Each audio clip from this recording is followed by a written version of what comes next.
Bonjour à tous, on se retrouve pour partager quelques enseignements de la dernière journée des essais hivernaux issus des datas et des réactions des équipes et des pilotes. On commence par un petit point au niveau du kilométrage. As est l'équipe qui a le plus roulé lors de ces essais hivernaux 2024. L'équipe d'Ayao Komatsu a notamment multiplié les longs relais dans le but de régler les problèmes de dégradation des pneus qui les avaient fortement handicapés en 2023. Si on jette par exemple un coup d'œil au relais effectué jeudi après-midi, on voit que Sainz commence par une série de « simulations qualif » pour enchaîner ensuite sur une simu-course, alors que de son côté Magnussen n'effectue que des relais avec beaucoup d'essence. Ferrari se distingue également avec un kilométrage assez élevé, tandis que de leur côté Williams et McLaren ont connu divers soucis de fiabilité. Au cours de la dernière matinée, Lando Norris a notamment été immobilisé pendant que ses mécaniciens investiguaient un problème au niveau de l'embrayage. Un comparatif du kilométrage avec 2023 montre le déficit important de Williams. Durant l'après-midi, les équipes ont multiplié les simulations performance et les longs relais. En ce qui concerne les simulations performance, les classements publiés à la télé et sur internet donnent les meilleurs chronos effectués par chaque pilote et occultent parfois d'autres chronos intéressants qui ont pu être effectués dans la journée.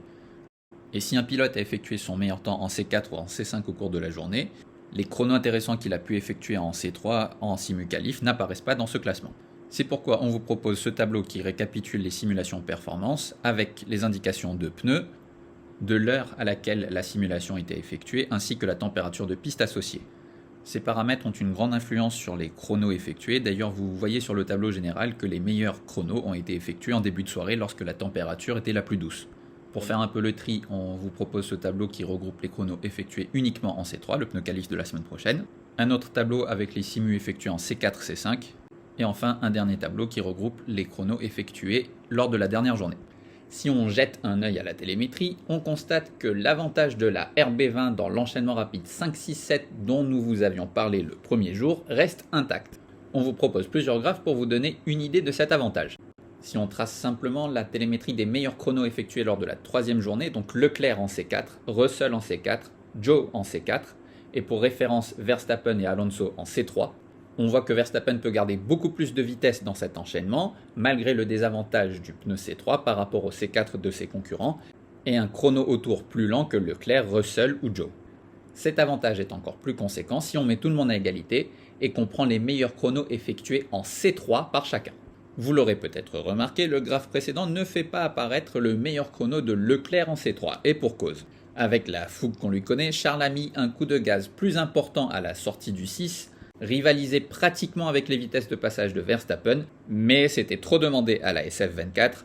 Charles fut contraint d'apporter une correction et de lever le pied en plein milieu de virage, comme on le voit sur la télémétrie de l'accélérateur. Du point de vue développement technique, la surprise du chef venait de Mercedes et de ses suspensions avant. Lors de la présentation de la W15, les dessins représentant le triangle supérieur avant représentaient les bras postérieurs en double.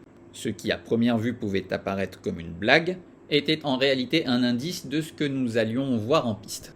Grâce à la modularité de cette pièce développée par Mercedes, l'équipe de James Allison a pu évaluer deux niveaux d'anti-plongée différents. La Red Bull RB18 de 2022 présentait déjà un niveau d'anti-plongée important, et les discussions autour de ce sujet se sont amplifiées lorsqu'Aston Martin a repris cette philosophie pour sa AMR 23 lors de la présentation en février 2023. Passons maintenant au ressenti des pilotes et des ingénieurs. Max Verstappen et son directeur technique Pierre Vacher semblent être alignés. Le triple champion du monde parle d'un bon équilibre dès les premiers tours de roue, tandis que l'ingénieur français qualifie l'équilibre de pas trop mauvais. Verstappen indique que malgré les doutes engendrés par le changement de concept, le comportement en piste de la RB20 est fidèle à celui du simulateur. Vacher indique au micro de Canal+, que le plus grand motif de satisfaction pour l'équipe est d'avoir pu rouler sans problème de fiabilité, malgré les entrées d'air très réduites au niveau des pontons. Verstappen et Vacher indiquent qu'ils pourront désormais se charger de débloquer la performance de ce concept, une évolution étant prévue d'abord pour le Japon et ensuite pour Imola. Du côté de chez Ferrari, Leclerc et Vasseur confirment que la SF24 est plus facile à conduire, les datas issues des longs relais confirmant que la monoplace de cette année permet une bien meilleure gestion des pneus. Cela étant, malgré les longs relais prometteurs, Leclerc et Vasseur indiquent que Red Bull garde une longueur d'avance.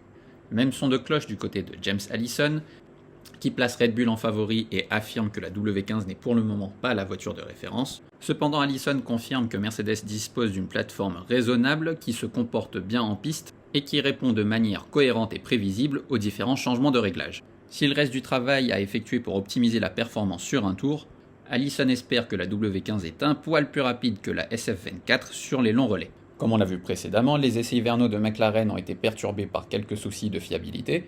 D'un point de vue performance, Norris et Piastri semblent raisonnablement satisfaits, mais Lando indiquait au micro de Canal+, qu'il est possible que la MCL38 brille davantage sur certains tracés que d'autres, Bahreïn faisant plutôt partie des circuits les moins favorables. Les données télémétriques semblent confirmer cette hypothèse.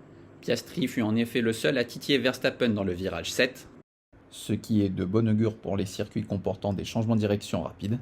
Mais la MCL38 semble plus en difficulté à la traction et dans une moindre mesure en vitesse de pointe. Chez Aston, Alonso voit également Verstappen en favori et indique que la MR24 est une meilleure voiture au comportement fidèle à celui du simulateur. Cependant, du fait de la convergence des concepts et des progrès réalisés par tout le peloton, il lui est difficile de savoir où son équipe se situe dans la hiérarchie.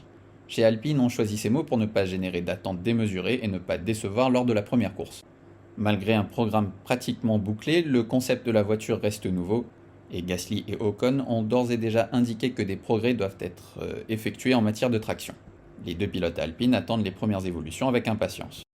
Chez Williams, les ingénieurs ont écouté les feedbacks des pilotes l'an dernier et ont changé les caractéristiques fondamentales de la FW46. Si le comportement de la Williams est beaucoup plus sain sur un des virages les plus compliqués pour eux l'an dernier, le virage 10 où il est très facile de bloquer la roue intérieure, ces modifications ont entraîné d'autres problèmes d'équilibre sur lesquels Albon a travaillé lors de la dernière journée en effectuant des changements drastiques de réglage. Si le temps le permet et que le spectateur y trouve un intérêt, nous proposerons avant le premier Grand Prix une vidéo comportant une analyse plus détaillée des données chronométriques et télémétriques issues de ces essais hivernaux.